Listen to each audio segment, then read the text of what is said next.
commencer, ça va les faire revenir. Ça va les faire revenir. Déjà, en préambule, je voulais qu'on renomme un petit peu l'intitulé de notre table ronde parce que au fur et à mesure des 2 jours, là, on a quand même abordé beaucoup de sujets, beaucoup de sujets, différents angles du sujet de l'IA. Donc notre intervention va se résumer à finalement, est-ce que IA et Green IT, numérique responsable, c'est compatible? Est-ce que l'IA, c'est durable? C'est un petit peu le coup de projecteur qu'on a souhaité mettre en avant avec tous les intervenants qui vont me rejoindre. Et puis j'ai vu ce matin Amélie de Exi qui concluait par ça. Est-ce que finalement l'IA, c'est soutenable, responsable? Donc j'espère qu'on va pouvoir éclairer le sujet et répondre en partie à la question si il y a une réponse finalement. Pour commencer, je voulais aborder quelques chiffres. Et je remercierai Myriam dès que je la vois. Et Diana déjà qui est là. En tout cas, voilà, encore merci de nous accueillir chaque année. C'est important pour nous. Quand je dis nous, c'est... voilà, Myriam, j'étais en train de te remercier et de remercier E5T de nous offrir chaque année cette petite fenêtre d'expression sur notre sujet qui est un sujet dans lequel on est très engagé. Et quand je dis nous, c'est l'association que je représente, l'AGIT, qui existe depuis 2011 et qui œuvre sur ce sujet qui est le numérique responsable. Donc encore merci de nous offrir cette petite fenêtre. Donc je vois que la salle remplie, je vais pouvoir commencer. Je voulais commencer avec quelques chiffres qui sont issus d'une étude de Forbes en juin 2025, donc qui est très récente, et qui va un petit peu valider tout ce qu'on a entendu ces 2 derniers jours, puisque 80% des organisations utilisent l'IA en 2025, et ça n'était que 55% en 2023. Plus précisément, dans le secteur de la santé, 90% des hôpitaux utilisent aujourd'hui l'IA à des fins de diagnostic ou de suivi médical. Donc on voit, et ces 2 derniers jours, on a pu s'en rendre compte, comment l'IA était omniprésent dans tous les secteurs, puisque l'IA va permettre de sublimer, de rendre vertueux toutes les activités de transport, de bâtiments, de mobilité, de tous les secteurs, la pêche, l'agriculture, enfin ça va révolutionner. On va produire de nouvelles aubergines demain grâce à l'IA qui seront beaucoup plus vertueuses, etc.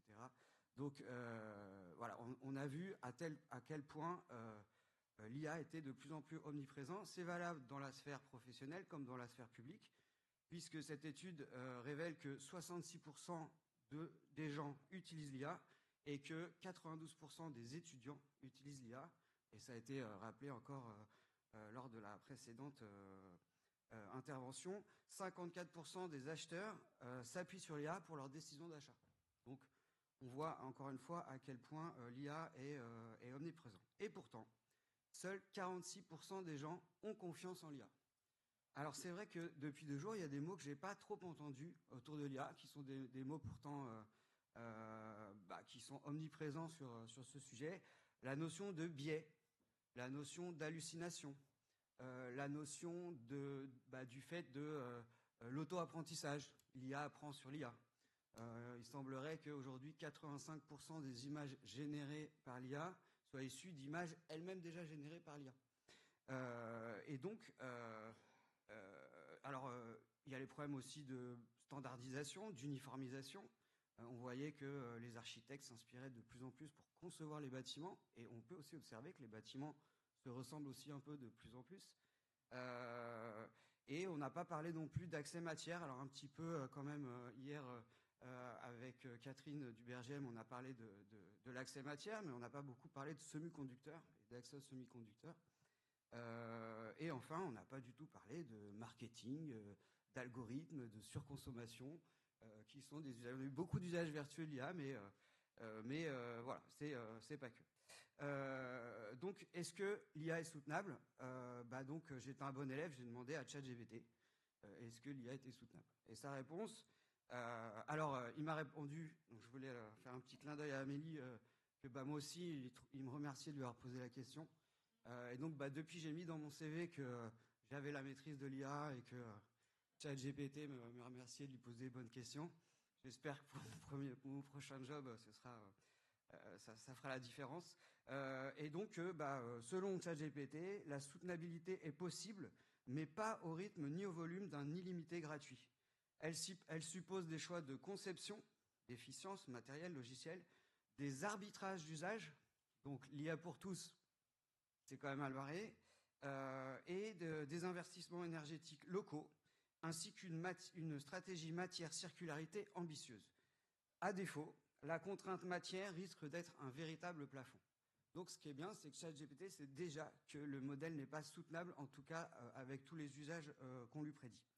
Donc, entre l'IA utile, l'IA futile, l'IA pour améliorer des process, faire de l'efficacité, ou l'IA pour faire du marketing et de la fast fashion, entre de l'IA sobre, c'est-à-dire qui s'appuie sur des technologies légères, et l'IA fermée le week-end, donc c'est un concept que mes intervenants vont aborder, il va falloir quand même placer les curseurs. Pour régler ces curseurs, on doit avoir une analyse autour de nos usages numériques. Encore une fois, Valérie parlait d'usage automobile tout à l'heure dans le secteur de la mobilité. C'est la même chose au niveau du numérique. Il va falloir considérer nos usages, et c'est pas la mesure de l'IA, c'est la mesure de nos usages de l'IA qui est importante. Et pour mesurer ces usages, on s'appuie sur des méthodes dans les services numériques qui s'appuient sur les 3 tiers, les data centers, les réseaux télécoms et la partie équipement, avec une vision environnementale, sociale, sociétale, et j'ose aussi parler de souveraineté. Dans le contexte géopolitique que l'on connaît, c'est un sujet qui devient important. Donc, autour de ces sujets, j'invite nos 7 experts à me rejoindre. Ils auront l'occasion de se présenter et vous avez leur CV qui s'affiche. Notre objectif, à l'occasion de cette table linéaire, c'est un petit peu d'éclairer les choix, de donner des bonnes clés de décision et même d'envisager un cadre souverain pour nos différents usages numériques. Donc on espère, grâce à eux, bien comprendre le contexte, les impacts, éclairer sur les enjeux de fabrication des systèmes, des technos, alerter sur les besoins en énergie, en production énergétique et les accès matières, et enfin lever d'autres problématiques plus sociétales pour vous permettre d'avoir les bonnes clés de décision de est-ce que je dois aller vers l'IA ou pas. Pour commencer, je vais donner la parole à Jérôme Totel. Alors, vous pouvez l'applaudir à double titre, vu qu'il a reçu le prix coup de cœur de la Fondation E5T hier. Vous pouvez l'applaudir, j'ai dit. Merci. Et donc, Jérôme, vous avez 8 minutes pour expliquer un petit peu votre activité et puis comment s'organise ce marché de l'IA qu'on estime d'ici à 2030 à 1 000 milliards de dollars. Donc, comment ces acteurs s'organisent aujourd'hui, préparent et est-ce que notre territoire européen trouve sa place au niveau de la géopolitique mondiale? Merci Romuald, bonjour à tous et merci à E5T pour l'organisation et pour le prix. On est ravis de l'avoir eu. Donc, en préparant cette table ronde, on s'est dit que ça serait peut-être pas mal de mettre en perspective différents chiffres. Alors, je suis désolé, c'est juste après la pause déj, c'est peut-être un peu compliqué, mais de vous donner plein de chiffres. Mais on s'est dit que ce serait pas mal de situer un peu l'Europe, la France parmi tout le contexte global et mondial des data centers en termes de chiffres. Donc, juste quand même quelques chiffres. Aujourd'hui, au niveau mondial, il y a à peu près 80 mégawatts de data centers en production qui fonctionnent quand on demande à ChatGPT, quand on demande un service numérique. Il y a à peu près 80 mégawatts de data centers sur la planète. En Europe, il y en a 12 mégawatts. Donc 80 versus 12. En France, il y a à peine 1 gigawatt, 900 mégawatts de data centers. Donc ça, c'est aujourd'hui. En 2030, avec tout ce qui se passe et tous les usages qu'on a vus tous ensemble depuis hier, où on a besoin de nouveaux data centers, ça ne rentrera pas dans les data centers existants. On devrait passer au niveau mondial de 80 à plus de 200 mégawatts en 2030 pour arriver à supporter tous les besoins. En Europe, on devrait passer de 12 à 40 mégawatts. Et en France, on devrait passer de 900 mégawatts, donc 0,9 gigawatts à 4 gigawatts, multiplié par 4. Ça, c'est pour supporter la demande. Et si on ne les construit pas, soit on n'aura pas les usages qu'on voit depuis hier, soit, c'est ça le gros souci, c'est que ces data centers, ils ne se construiront pas en France, ils ne se construiront pas en Europe, mais ils se construiront ailleurs, soit aux États-Unis, soit en Asie et surtout en Chine. Et j'aime bien l'image de ce matin, la personne qui a parlé du train et du TGV. C'est exactement ça. Le TGV de l'IA, il est en route. Soit on le prend, soit on ne le prend pas. Si on le prend, on aura peut-être une chance de réussir nos use cases qu'on voit depuis hier. Soit on ne le prend pas. Je pense qu'il y a des sociétés qui s'en remettront probablement pas. Parce que finalement, il y aura d'autres sociétés qui, elles, auront fait le pas vers l'IA, qui auront réussi à améliorer leur productivité, qui auront défini des nouveaux produits, des nouvelles voitures connectées, etc. Et si finalement vous ne prenez pas ce train, il y a une chance que vous soyez complètement déclassé technologiquement. Donc, on n'a pas trop le choix. Maintenant, ça ne veut pas dire qu'il faut le faire n'importe comment. Et ça, je reviendrai tout à l'heure comment on peut le faire. Pour finir sur les enjeux géopolitiques, je disais, si en Europe et en France en particulier, on ne développe pas ces data centers pour supporter les besoins, ça va se faire ailleurs. Aux États-Unis, vous avez sûrement entendu parler du projet Stargate en début d'année. Ils ont annoncé 500 milliards de data centers, d'investissements dans les data centers pour déployer massivement des data centers. Ça, c'était il y a 6 mois. Trump 2, il y a 3 semaines, le 25 juillet, a développé un nouveau programme qui fait 20 pages, dans lequel le titre c'est AI Race. Il explique clairement qu'il veut dominer technologiquement la planète d'un point de vue technologie sur les équipements physiques, mais aussi sur la partie logicielle. À un tel point que vous avez sûrement entendu que les puces Nvidia notamment, il a voulu empêcher que la Chine puisse se munir de puces Nvidia pour éviter qu'il le dépasse technologiquement. Finalement, il est revenu là-dessus. Il accepte que certaines puces, pas forcément les plus puissantes, soient vendues à la Chine pour empêcher que la Chine développe sa propre IA et passe devant les États-Unis. Donc il y a un vrai enjeu de productivité et de course à l'IA. Donc ça, c'est hyper important. Et il faut qu'on le comprenne en France et en Europe. La bonne nouvelle, c'est qu'en Europe, depuis plus d'1 an maintenant, la Commission européenne se pose toutes ces questions pour voir comment répondre à tout ça.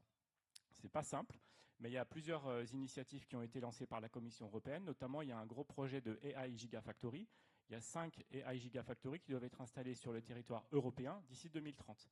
Il y a un appel à projet, il y a eu 76 candidats qui ont répondu, et il y a des usines qui vont être choisies, des emplacements en Europe, 5, pour faire ces Gigafactory. Donc ça, c'est plutôt une bonne nouvelle. Au niveau français, c'est pareil, il y a plein de sujets politiques en ce moment, on est bien d'accord. Néanmoins, il y a quand même eu des investissements majeurs qui ont été annoncés en février au sommet de l'IA. Sommet de l'IA, c'est un sommet international, ce n'était pas un sommet franco-français, dans lequel il y a eu plus de 100 milliards qui ont été annoncés par des acteurs du data center. Donc 100 milliards rien que pour la France, c'est pas mal. Ce n'est pas les 500 milliards de Stargate, mais c'est quand même pas mal. Et donc tous ces projets-là sont en cours de déploiement. Et je dirais, et je finirai là-dessus, c'est que en Europe et en France, mais en Europe, à peu près partout en Europe, on construit des data centers et on opère des data centers qui sont précautionneux de l'environnement. On dit toujours l'Europe fait des réglementations avant de... C'est vrai, néanmoins on a quand même des réglementations qui sont du coup pour le coup assez sévères, mais ça veut dire qu'on va faire, si on construit ces data centers, on va les construire proprement avec une énergie décarbonée en plus en France, ce qui n'est pas forcément le cas partout, et notamment en Chine, aux États-Unis. Donc je pense que cette course à l'IA, en fait elle a déjà commencé. On peut remporter une part de gâteau. Je pense qu'on ne dominera pas les États-Unis, on ne dominera pas la Chine.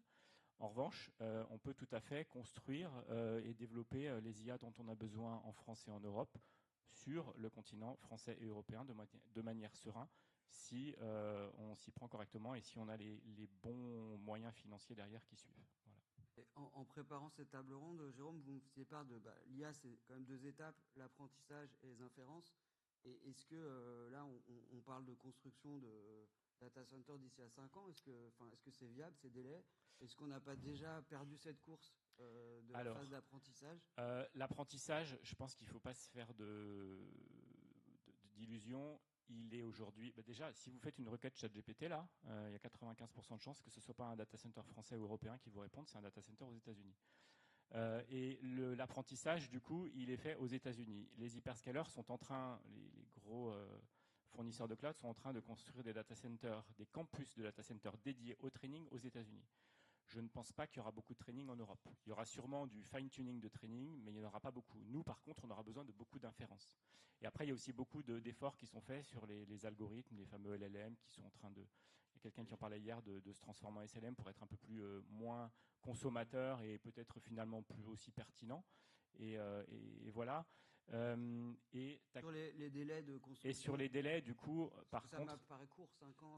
C'est court, ouais. Aujourd'hui, si on achète un terrain et qu'on demande l'énergie à RTE, souvent c'est entre 4 et 6 ans les délais d'approvisionnement d'énergie. C'est pour ça que si on veut avoir un minimum de data center en 2030, c'est maintenant qu'il faut s'y prendre et c'est presque déjà trop tard. Mais après 2030, le monde ne va pas s'arrêter. Il y aura 2035 et c'est pareil, il y aura encore besoin de plein de data centers. Donc oui, après, il y a aussi, encore une fois, en France, on a pris conscience que c'était un enjeu de compétitivité et il y a pas mal d'initiatives qui sont faites pour essayer de faciliter l'implantation de data centers sous certains critères, pas tous, mais certains.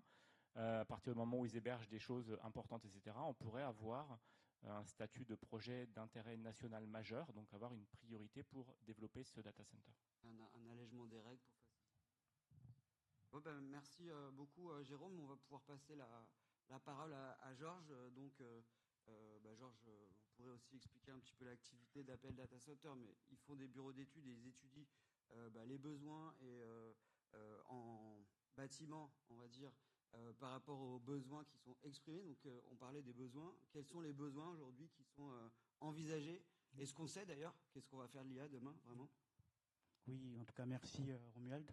Merci à la Fondation U5T, à Myriam et à toute l'équipe pour l'invitation. Et effectivement, le sujet de l'IA pour les data centers, c'est un sujet important. Et moi, l'analogie que je fais avec ce sujet de l'IA, c'est un peu comme la ruée vers l'or. Voilà, donc tous les acteurs, ils voient en la data l'or qu'il faut aller chercher.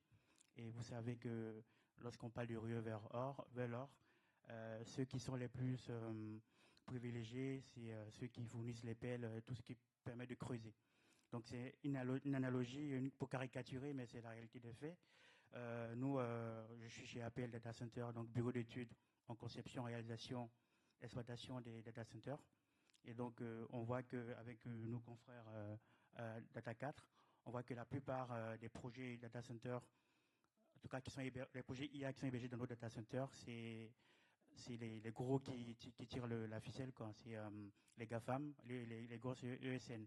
Donc on voit par exemple Amazon qui a investi 100 milliards de dollars. Pareil Alphabet, donc Google, qui investit 85 milliards de dollars. Et Microsoft aussi qui n'est pas en reste avec 80 milliards de dollars. Et on se rend compte que, comme je le disais, ça c'est la course vers l'or. Donc on prépare déjà l'espace, parce qu'on se dit que ça va avoir un boom. Donc, mais concrètement, les usages sont opaques. Voilà, on ne sait pas ce que les constructeurs ils vont le faire. Ils disent qu'on veut tel nombre de gigas, donc fournissez-nous l'espace. Mais on sait que voilà, très souvent, c'est des projets anticipatifs. Voilà. Et ce qu'on sait par ailleurs, c'est qu'il y a une étude qui est sortie de Syntec Ingénierie, que les usages IA, les usages IA métiers, on a du mal encore à les trouver. Voilà, les usages IA métiers, on a du mal à les trouver parce que c'est encore en construction. Mais ce qu'on sait, c'est que essentiellement les entreprises utilisent l'IA pour la partie gestion de projet, pour la partie contractuelle, donc la partie commerciale contractuelle, la partie juridique, donc rédiger des contrats, valider les contrats, ainsi de suite. Donc c'est ces usages-là qui, pour l'instant, sont les plus publicités dans l'industrie des data centers. Mais les usages concrets que les GAFAM vont faire, au-delà de mettre à disposition Copilot ou des solutions ou montrer qu'on est en avance par rapport à l'autre, c'est encore très, très opaque.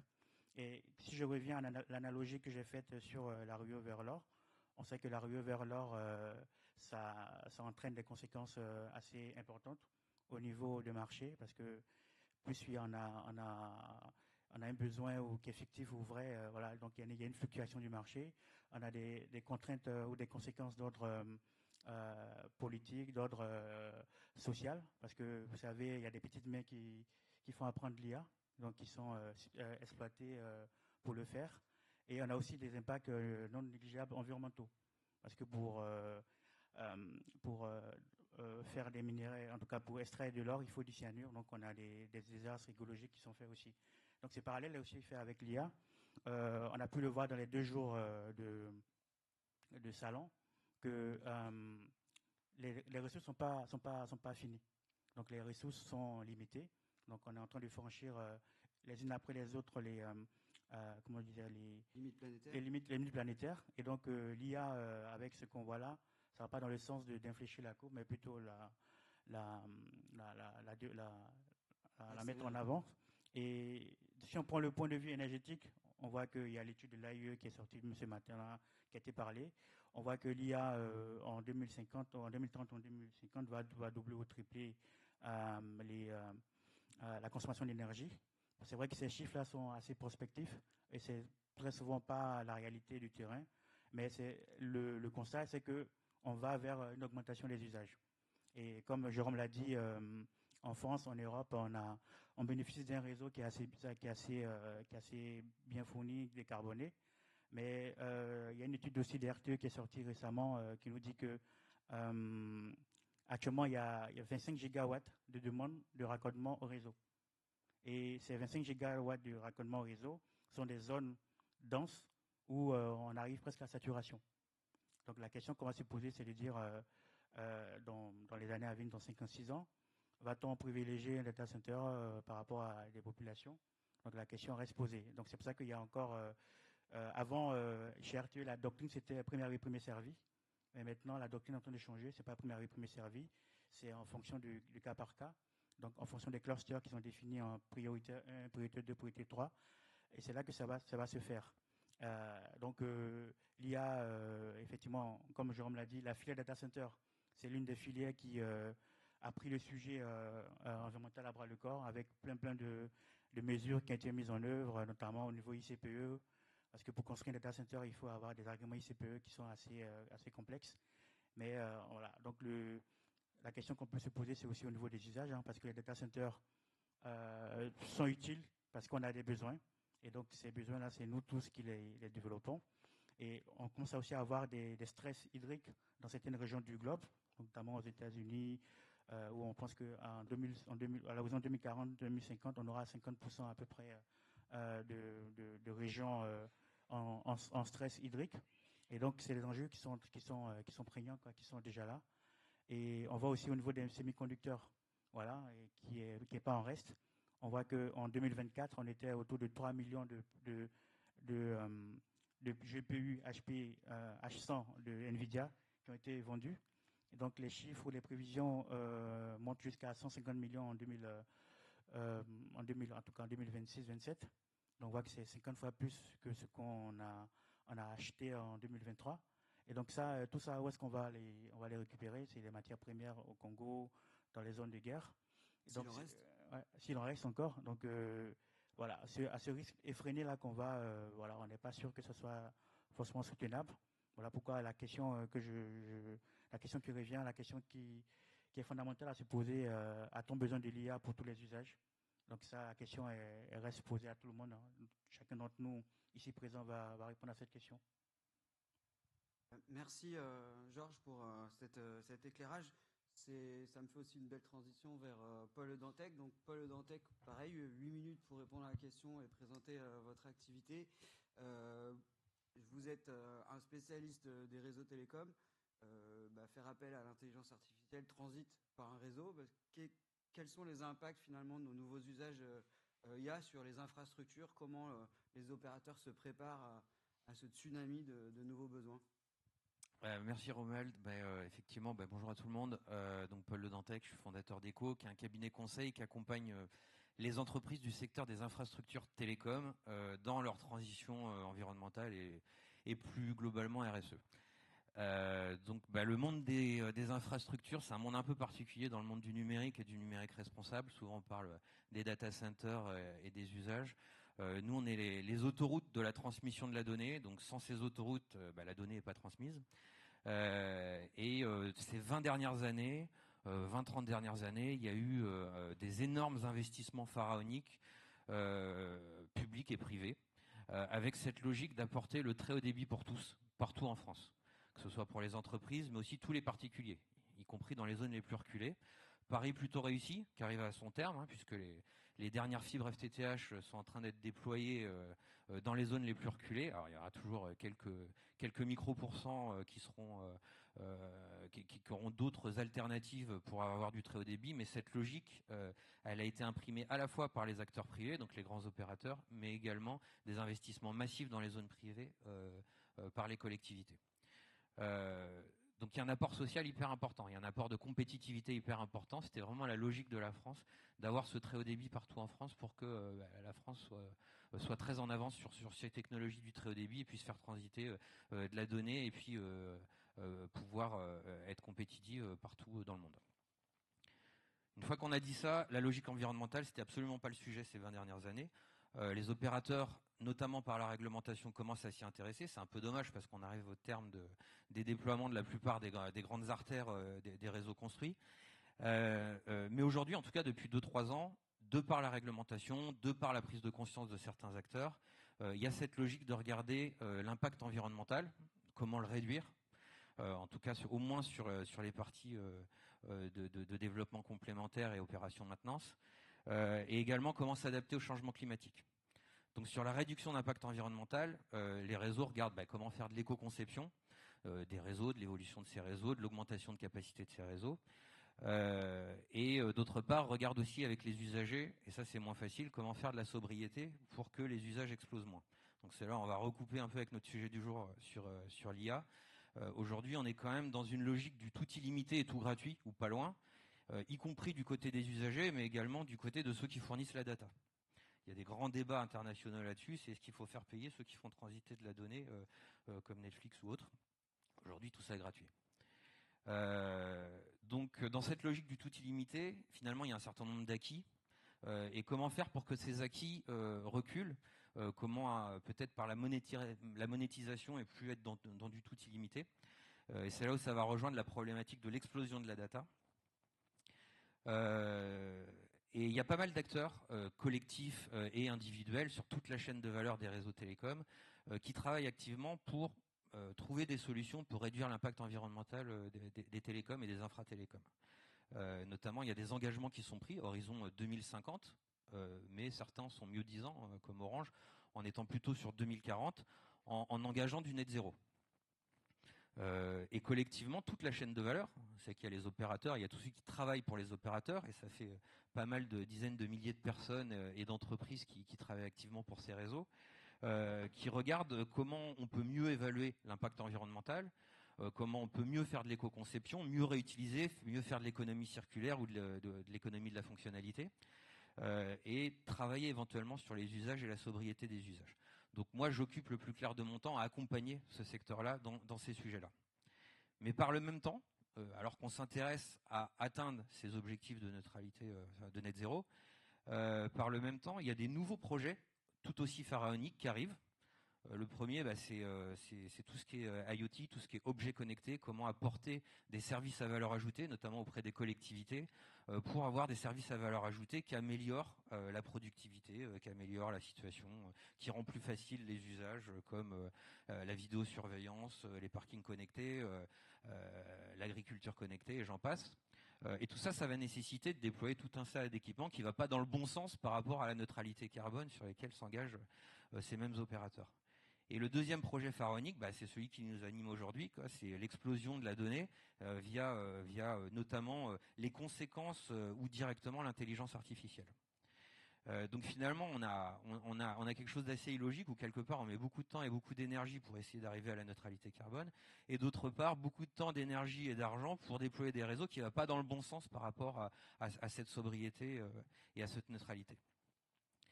Donc il y a 2 conséquences à ça, 3 conséquences à ça. La première, c'est que les réseaux initialement déployés n'ont pas été prévus pour cette explosion potentielle de la data, et il y a un problème de capacité. Donc s'il faut réinvestir sur de la capacité, s'il faut augmenter les débits, ça demande de revoir l'architecture, de revoir les équipements aux extrémités, et ça demande beaucoup d'investissements qui consomment beaucoup d'impact environnemental et qui atteint aussi les limites planétaires. Deuxième conséquence, c'est que il y a sur l'atteinte des objectifs et des engagements des opérateurs, ça va être difficile à atteindre parce que là, on va pas dans le bon sens. Il y a un côté effet rebond finalement à cet engagement avec des bonnes actions et des trajectoires de décarbonation par rapport à une situation actuelle, sachant qu'il y a un tsunami de data qui va faire qu'il y a des gros investissements avec plein de carbone et d'autres impacts environnementaux qui doivent arriver. Et troisième chose, c'est que on rend des usages de plus en plus sexy avec l'intelligence artificielle, que ce soit utile ou futile. En tout cas, cette explosion de la donnée, elle va pas dans le bon sens par rapport à ces acquis où du tout gratuit, tout illimité, fait que comment arriver à faire machine arrière avec ces explosions de données pour monétiser ça, ou alors en tout cas avoir des obligations qui fait que on peut plus utiliser impunément comme ça la donnée en tout illimité. Et donc du coup trois conclusions, trois enseignements de tout ça. La première, c'est que dans l'intelligence artificielle et les autres fonctionnalités qui font augmenter la donnée, le facteur limitant, il n'y a pas que le data center. Il y a également les réseaux et les infrastructures réseau. La deuxième, c'est un peu ce que je vous ai dit tout à l'heure, c'est que on se voile un peu la face sur une stratégie de décarbonation ou d'amélioration d'empreinte environnementale des réseaux, si derrière il faut massivement investir. Donc il faut vraiment regarder la chose sous son ensemble avec la projection de développement de l'activité. Et dernière chose, c'est que si on régule pas cette partie tout gratuit, tout illimité, à la fois du côté de l'utilisateur, mais également en amont sur ceux qui produisent la donnée, pareil, on n'arrivera pas à ces objectifs de sobriété qu'on envisage. Merci beaucoup Paul, ça pareil, bravo parce que ça permet une très bonne transition vers Anne Le Gall, qui donc spécialisée sur l'éco-conception des services numériques. Finalement, au vu de tout ce qui a été dit, entre impact environnemental, social, etc., est-ce que l'IA est durable, soutenable?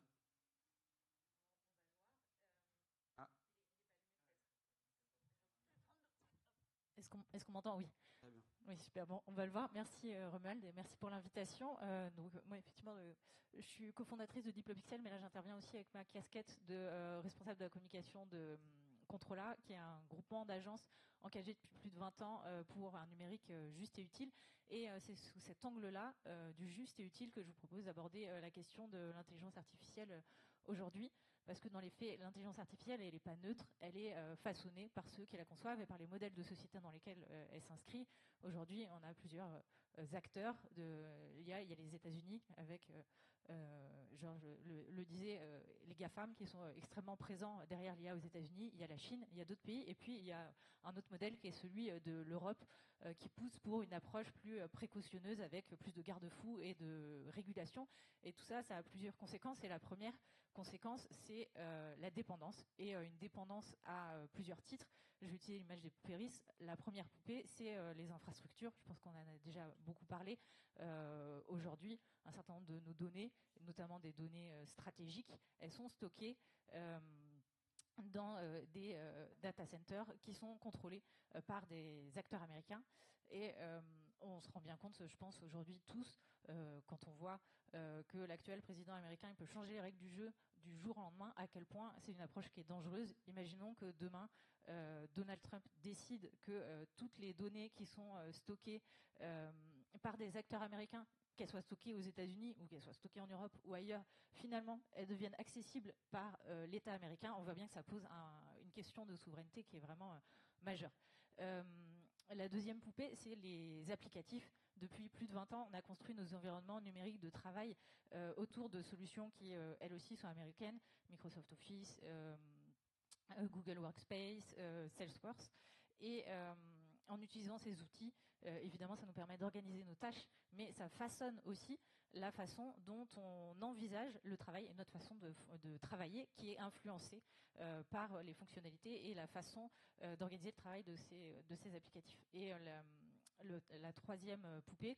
Là, on arrive sur l'IA. Je pense qu'on est tous conscients que si on utilise des solutions d'IA qui sont développées par des acteurs étrangers, on devient dépendant technologiquement, mais on devient aussi tributaire de modèles de pensée qui sont pas les nôtres. Je vais prendre un exemple.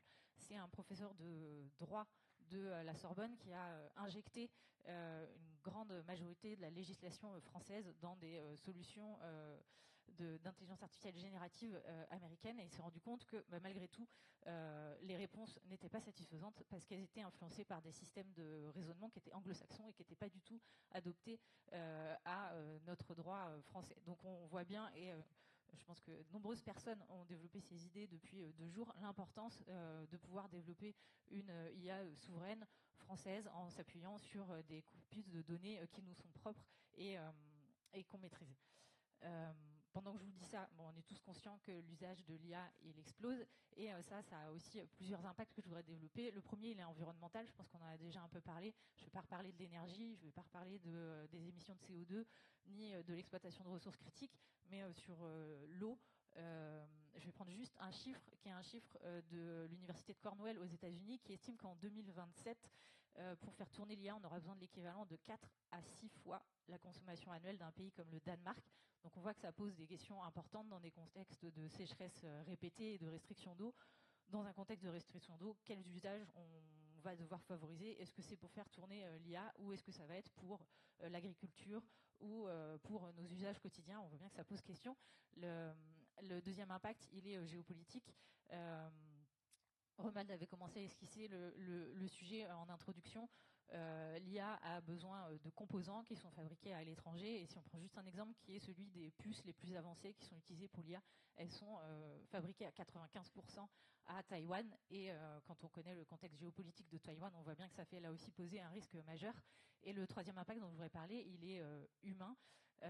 Tout d'abord parce que l'IA, ce sont des machines, beaucoup de machines, mais c'est aussi beaucoup d'humains. La Banque mondiale estime ainsi entre 150 et 340 millions de personnes qui aujourd'hui travaillent à façonner la donnée pour que l'apprentissage de l'IA, ça représente 4 à 12% de la main-d'œuvre mondiale. Donc c'est énorme, et comme vous en doutez, c'est des travailleurs qui travaillent dans des conditions qui ne sont pas idéales et qui sont plutôt des travailleurs précaires. Un exemple sur ce sujet de l'IA et l'humain, je ne sais pas si vous avez entendu parler du scandale autour de la solution d'IA Nate, qui a été aux États-Unis, qui promettait, grâce à l'IA, de simplifier les achats en ligne, et qui avait réussi à lever 50 millions d'euros sur cette promesse-là. Et finalement, on s'est rendu compte que c'était une armée de travailleurs aux Philippines qui faisait le travail et non l'IA. Bon, depuis, le dirigeant a été inculpé pour fraude, mais on voit bien que l'humain est quand même encore un facteur très important dans l'IA. Les fameuses IA fermées le week-end. Exactement, c'est comme les IA fermées le week-end. Et le dernier impact humain dont je voudrais parler, il est sur les personnes qui elles-mêmes utilisent l'IA. Il y a de plus en plus d'études qui sortent pour montrer que plus on utilise l'IA, et plus on affaiblit ses capacités de raisonnement, et moins on remet en cause les résultats de l'IA, donc plus on affaiblit sa pensée critique. Et on vous en parlait en introduction, Romuald, cette question des biais, elle est quand même très importante, parce qu'on sait qu'il y a des biais dans l'intelligence artificielle, on sait que l'intelligence artificielle, elle fait des erreurs, et donc est-ce qu'on a vraiment besoin en ce moment d'affaiblir notre pensée critique? Je pense qu'on a plutôt besoin de la renforcer. Donc on voit qu'il y a quand même des enjeux qui sont très très forts. Une fois qu'on a dit tout ça, qu'est-ce qu'on fait? Les contraintes vont nous obliger, de toute manière, qu'on le veuille ou non, à changer de cap. Des contraintes de plusieurs types. Les premières, c'est les contraintes réglementaires, puisque la législation va se renforcer. Les deuxièmes, c'est des contraintes matérielles, puisqu'on exploite des ressources qui sont critiques et qui sont finies. Et la troisième, ce sont des contraintes qui sont économiques, parce que l'apprentissage et l'usage de l'IA, même si aujourd'hui les solutions d'IA générative, elles sont gratuites pour la majorité des utilisateurs, on sait que ça a un coût qui est énorme, et donc ces trois contraintes vont nous pousser de gré ou de force, et c'est une bonne chose, à aller vers de l'éco-conception et un usage plus raisonné de l'IA. Quand on développe un projet d'IA, on peut avoir une boussole toute simple à suivre pour pour essayer d'aller justement vers des conceptions et un usage plus raisonné, c'est les 3 U, utile, utilisable et utilisé. Utile, ça veut dire que ça répond à un besoin. Je pense qu'on a vu plusieurs exemples où ce matin où des structures s'étaient posées cette question de l'usage, et il est vraiment essentiel. Et pour un certain nombre d'usages, on n'a pas besoin de l'IA. Il y a plein de choses qui existaient déjà avant, des algorithmes, des systèmes de raisonnement qui vont permettre de répondre à des problématiques complexes sans passer par de l'IA qui va être plus coûteuse et plus coûteuse au niveau économique et au niveau environnemental. Donc le deuxième U, c'est utilisable, donc ça veut dire une IA qui est compréhensible par les utilisateurs et par la société qui l'utilise, parce qu'une IA qui va être opaque ou trop complexe, elle va pas être adoptée ou elle va faire porter des risques. Et le troisième, c'est utiliser, c'est une IA qui sera utile dans le contexte où elle est proposée. Si on s'appuie sur ces 3 piliers, on peut espérer ne pas reproduire les mêmes écueils qu'on a pu voir dans le monde du logiciel, où on sait qu'il y a 50% des fonctionnalités qui ne sont pas utilisées. Et donc pour conclure, l'éco-conception, je pense qu'il ne faut pas le voir comme et ça n'est pas une posture militante, c'est une adaptation qui est nécessaire, et c'est même une opportunité, celle de produire des solutions. Je suis en train de dépasser, mais il me reste 10 secondes. C'est des solutions qui sont plus utiles, plus adaptées aux besoins, et ça va aussi permettre d'avoir des coûts qui sont plus réduits, d'avoir des solutions qui sont plus résilientes, et donc d'être plus compétitifs. Merci Anne. Alors sans plus tarder, je vais passer, pour garder le timing, Denis, je vais passer la main à Florian. On va revenir un petit peu sur l'impact social. On vient de voir une belle mise en perspective de tous les impacts, mais en tant que spécialiste du design des services numériques, qu'est-ce que vous pouvez constater sur les conséquences de l'IA sur les utilisateurs eux-mêmes, au final sur l'humain tout simplement? Merci Romuald pour l'invitation, pour commencer, et à l'organisation de 5T aussi. Donc moi, je m'appelle Florian, je suis cofondateur de Control-S et designer dans cette agence-là depuis 5 ans. On est une agence indépendante, on a agrémenté ESUS, donc entreprise solidaire d'utilité sociale. On parlait de questions militantes à l'instant. Nous, on considère qu'il y a quand même un aspect militant sur les questions numériques, puisqu'elles touchent aussi à beaucoup d'enjeux économiques et aussi politiques. On parle beaucoup de géopolitique là depuis 2 jours, et puis on parle un peu moins de l'échelon entre les deux, les échelons de politique. Sauf qu'on accompagne beaucoup de collectivités notamment, et donc la question des politiques publiques numériques, les questions d'exclusion ou d'inclusion dues au numérique, c'est quand même quelque chose d'assez important. Donc pour nous, c'est pas, on n'a pas le numérique d'un côté et la société de l'autre, c'est vraiment une approche qui doit être intégrée. Et donc ça, pour nous, c'est une approche aussi politisée du numérique. L'autre chose dont on parle beaucoup depuis 2 jours, sans trop rentrer dans les détails, et moi ça tombe bien, c'est mon métier, c'est les usages. Pour donner un petit exemple d'une enquête que j'ai pu faire sur les sujets les effets de l'usage de l'IA dans différents métiers, notamment dans le secteur de la culture là au printemps, mais pas que. Au-delà de l'aspect de prescription que vous pouvez tous et toutes avoir ici dans vos organisations respectives sur est-ce qu'il faut mettre de l'IA ou pas dans tel ou tel métier, etc. Vous êtes tous et toutes aussi potentiellement des usagères de l'IA, et c'est le cas potentiellement aussi d'une bonne partie de vos équipes dans vos entreprises. Et donc, nous, ce qu'on est allé faire, c'est interroger les gens dans ces équipes-là pour leur dire, vous, qu'est-ce que vous utilisez comme modèle au quotidien? Qu'est-ce que ça a eu comme effet sur votre usage? Et à partir de ça, comment est-ce que demain, si effectivement on décide qu'il faut faire de l'IA, donc en ayant évalué les questions environnementales, les questions de souveraineté, les questions de culture d'entreprise, etc., ça on l'a pas mal traité depuis 2 jours, comment est-ce qu'on le met en place de manière intelligente avec vous pour pas que ça vous pousse vers une potentielle perte de sens, puisque c'est quelque chose qui est assez évoqué, notamment dans les métiers du code et du développement, par exemple, puisqu'ils font partie des premiers qui ont été très exposés aux outils d'IA générative en tout cas. Enfin, les autres avant aussi, mais l'IA générative a eu beaucoup d'effets sur ces métiers-là. Dans les métiers dont moi je fais partie, de la conception, du design, c'est le cas aussi. Et donc, par exemple, pour vous donner une anecdote issue d'un des entretiens de cette enquête, j'avais en face de moi un développeur qui travaille dans une structure culturelle assez grosse qui a un outil numérique avec plusieurs dizaines de milliers d'usagers. Donc ils ont leur SI interne, puis ils doivent aussi gérer tout ce produit numérique-là. Et il disait, nous on est 40 développeurs dans notre entreprise, et ça fait 4 ou 5 mois qu'on nous a proposé d'utiliser Copilot dans notre travail au quotidien pour continuer à développer du code, à améliorer l'architecture du service pour, in fine, proposer un service plus efficace et plus facile à utiliser. Lui, il faisait partie des 4 développeurs uniquement, donc 10%, qui avaient dit « Moi, je veux pas Copilot, ça m'intéresse pas, j'ai pas envie d'utiliser ce truc-là, j'ai déjà testé dans mon coin, je trouve que c'est pas très efficace, que c'est un stagiaire de 3e auquel il faut réexpliquer sa mission tous les 4 matins, c'est pas très utile, j'en veux pas. » Par contre, ce qu'il m'expliquait, c'est que ça a changé la dynamique de travail avec ses collègues, qui eux s'en servent, et que du coup, là où il pouvait y avoir une certaine confiance sur, par exemple, la récupération en l'occurrence de code, mais c'est comme si vous récupériez la tâche qui a été effectuée par un de vos collègues parce que vous prenez le relais. Ça avait instauré un peu plus de mécanismes de méfiance puisque ils savaient qu'une bonne majorité d'entre eux utilisent des outils d'IA générative de manière plus ou moins poussée, et que donc il y a au moins une partie du code qui va lui être transmis qui a été généré comme ça. Et donc lui, il disait que sur ces 4 mois-là, il a senti son métier glisser de la reprise de code et du travail en bonne intelligence avec ses collègues à plutôt un métier de correction et de vérification, ce qui existait déjà avant, mais pas du tout dans les mêmes proportions. Et donc ça change aussi les relations au sein des équipes, et puis même la question de la confiance, on en parlait au déjeuner, sur la question de la confiance vis-à-vis du management par exemple. Si on s'aperçoit que de plus en plus de managers font leur boulot avec de l'IA générative, ça peut assez vite remettre en question des aspects de confiance, de contrat moral et de choix aussi, d'accepter les tâches qui nous sont données par quelqu'un qui en fait fait faire des listes à des IA pour que nous derrière on bosse.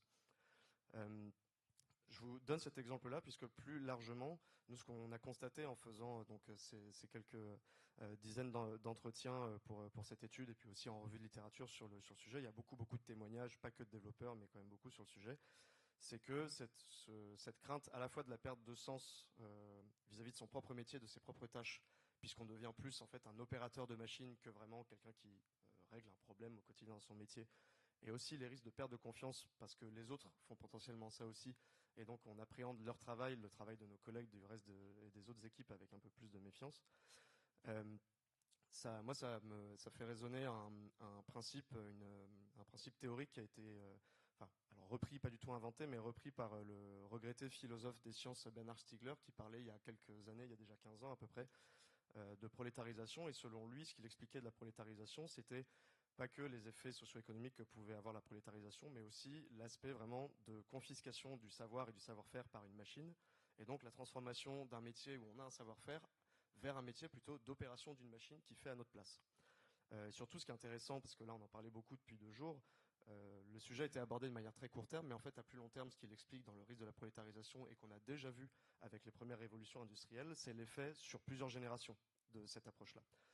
C'est le risque que, en fait, au fur et à mesure, on ait des générations qui sont de moins en moins expertes d'un savoir-faire donné, mais de plus en plus expertes sur l'opération d'une machine, et qui donc en fait les rend encore plus interchangeables et encore moins spécialisées sur des domaines particuliers.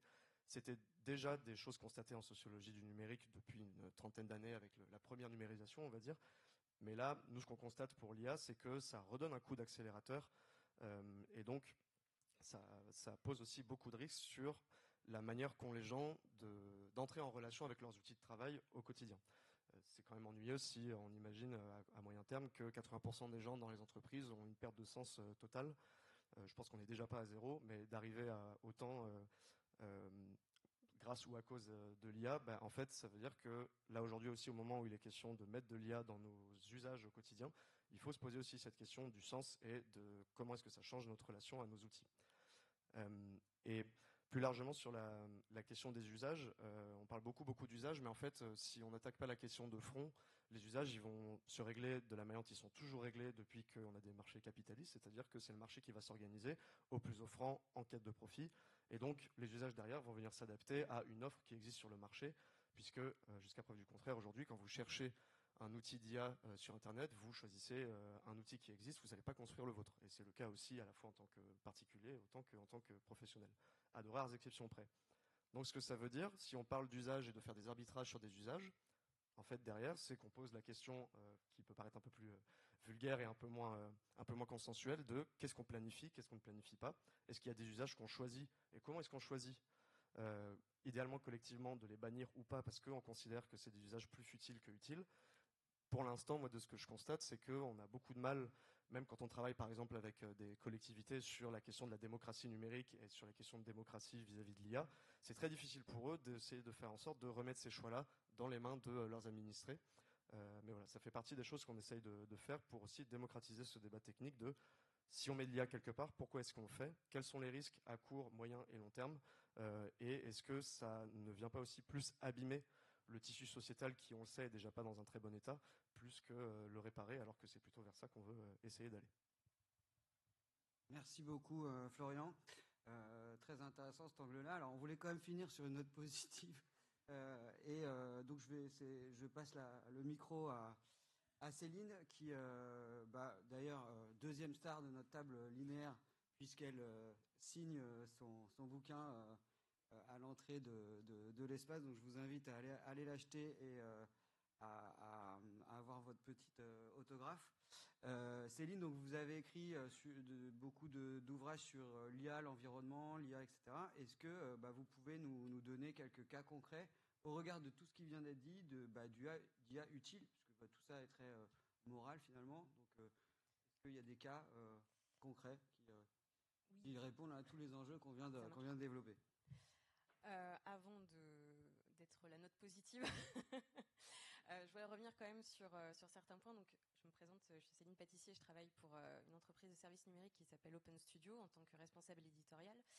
Et donc, l'activité principale d'Open Studio, c'est le développement web, c'est le numérique.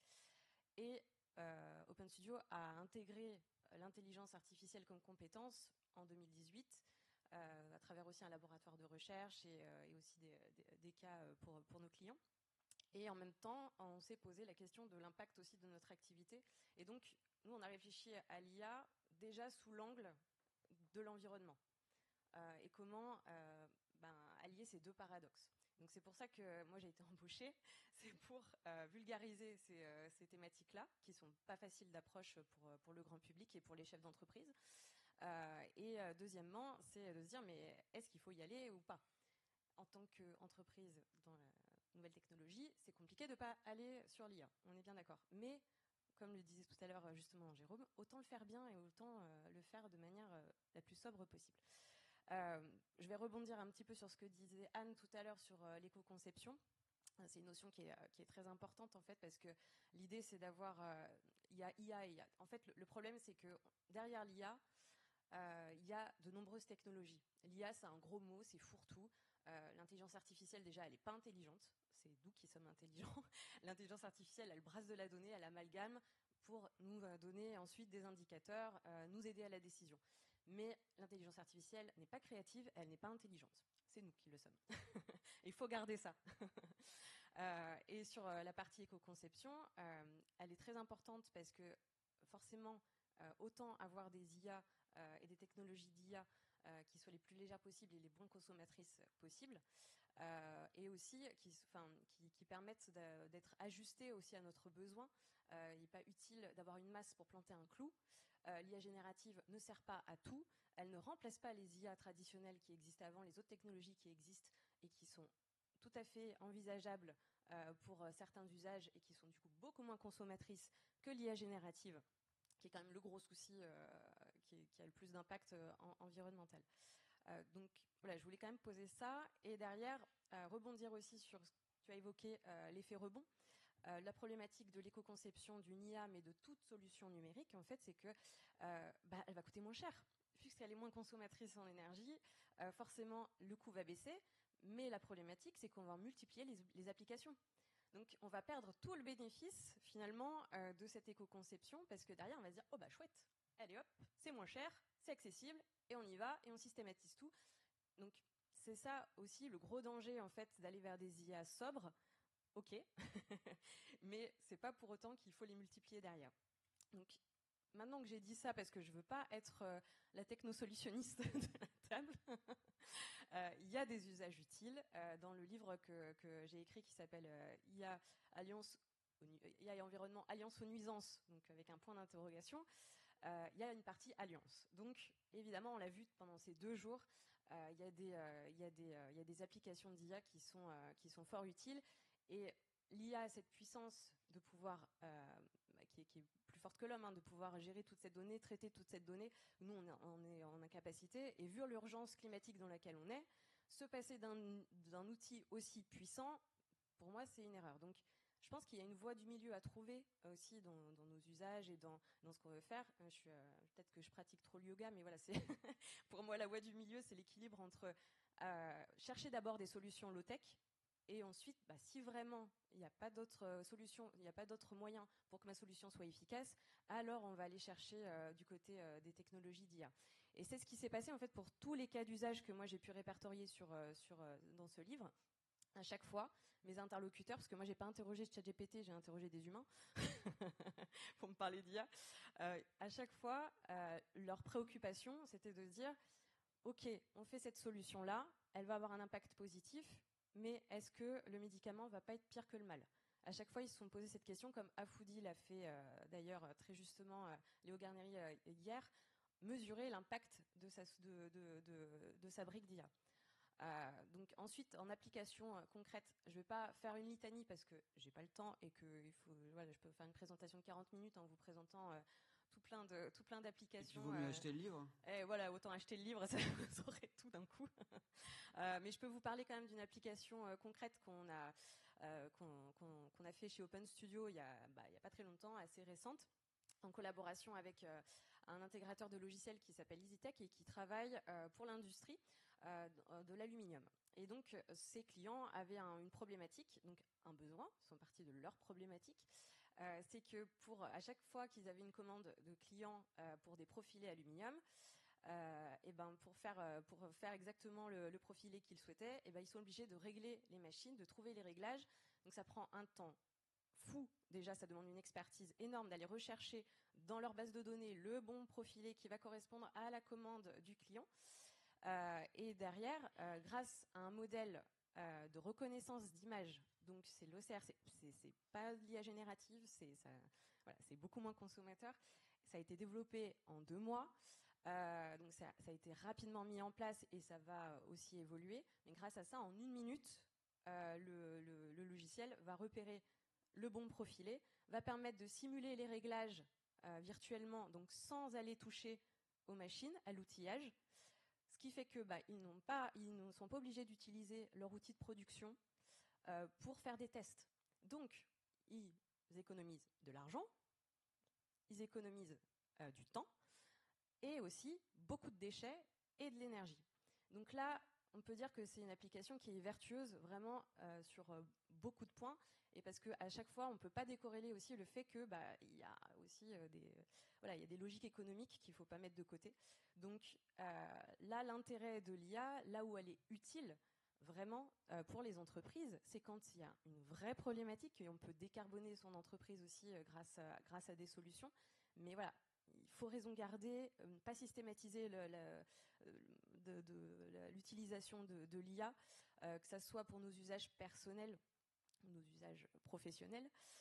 Je sais, c'est difficile parce que maintenant, comme je disais, on a ChatGPT en illimité. Donc, si on nous retire notre jouet, comment on va faire, quoi ? C'est compliqué. Aujourd'hui, c'est vrai que quand on parle tu disais, les étudiants qui utilisent systématiquement l'IA, mais ils l'utilisent pour tout et n'importe quoi, et même pas que les étudiants. Plein de gens. Comment je vais faire pour écrire mon SMS de rupture ? Hop, je vais demander à ChatGPT. Donc bon, c'est ça qui devient problématique et qu'il faut qu'on arrive à repartir en arrière. Et ça va être très dur. C'est là où je suis un petit peu pessimiste, malheureusement. C'est que voilà, on est sur cette optique-là. Donc si on arrive à faire tourner le paquebot de l'IA dans le bon sens, ça va être super, mais il y a du boulot. Merci Céline. Donc on a pu comprendre au fur et à mesure des interventions que la techno c'est une chose, mais qu'il c'était plus pertinent de se concentrer sur les usages et donc sur les besoins. Et donc en préparant cette table ronde avec David, donc on commence très très large mondial et on finit local, vu que on finit à La Rochelle. Voilà, on finit à La Rochelle. Et donc en préparant la table ronde, David vous nous avez parlé du fait que vous aviez vu un tsunami de nouveaux besoins aujourd'hui qui sont identifiés et finalement poussés, sponsorisés par l'IA. Alors comment la communauté d'Aglo gère ce tsunami des besoins ? Oui, il y a un engouement très fort, mais comme dans beaucoup d'organisations, en réalité. Ce qui est un peu nouveau, en tout cas pour nous, avec l'IA, mais pour d'autres aussi, c'est qu'effectivement ces outils, habituellement, normalement, les projets numériques ou IT passent par les directions des systèmes d'information, les directions informatiques et numériques. Là, c'est des outils qui sont directement à disposition, en fait, effectivement, des agents, des utilisateurs. Et donc, effectivement, ils vont créer leurs propres usages et donc, finalement, sortir un petit peu hors du cadre qu'on peut leur proposer par rapport aux outils, aux bonnes pratiques, effectivement, qu'on propose habituellement quand on accompagne des projets numériques et systèmes d'information, où généralement, dans un premier temps, on commence par analyser les besoins et puis ensuite, on avance dans une démarche plutôt itérative. Donc là, effectivement, on peut se passer d'une DSI pour produire effectivement des cas d'usage et être plus efficace dans son travail. C'est une réalité. C'est aussi pour ça, parce qu'il y a des gains que beaucoup effectivement s'investissent et se lancent dans ces outils-là. Ça pose quand même des questions. On les a évoquées aujourd'hui. Il y a tout un tas d'enjeux sous-jacents ou voilà, même extrêmement prégnants sur l'impact environnemental, sur le côté éthique, sur tous ces sujets, les sujets même juridiques et de sécurité, un petit peu au sens large. Donc voilà, en posant un petit peu ce constat collectif, on s'est organisé en fait au sein de l'Agglo et de la ville de La Rochelle autour d'un groupe de travail qu'on a constitué, je pense, un petit peu pluridisciplinaire sur toutes les facettes de ces impacts quelque part qu'on peut avoir pour essayer de définir finalement une feuille de route autour de l'IA, d'avoir également une gouvernance autour de ces sujets et puis d'essayer effectivement d'accompagner au plus près effectivement les besoins notamment de nos différents métiers. Juste pour dresser un petit tableau, l'Agglo et la ville de La Rochelle, c'est 2500 agents à peu près. Et donc on a autour de 350 métiers différents. Et donc évidemment beaucoup de cas d'usage qui peuvent en découler dans tout un tas de métiers, quoi. Voilà. Donc pour ça, effectivement, on a commencé effectivement à travailler notamment sur un plan de formation et de sensibilisation. Parce qu'en fait, le point de départ, je vais pas le faire ici, mais effectivement, il faut bien comprendre comment fonctionne un système d'intelligence artificielle, et en particulier un système d'IA génératif, parce que on vous l'a peut-être dit dans les différents ateliers, mais voilà, c'est une sous-famille d'une sous-famille d'une sous-famille d'une sous-famille d'IA. Donc c'est pour le coup très particulier comme fonctionnement.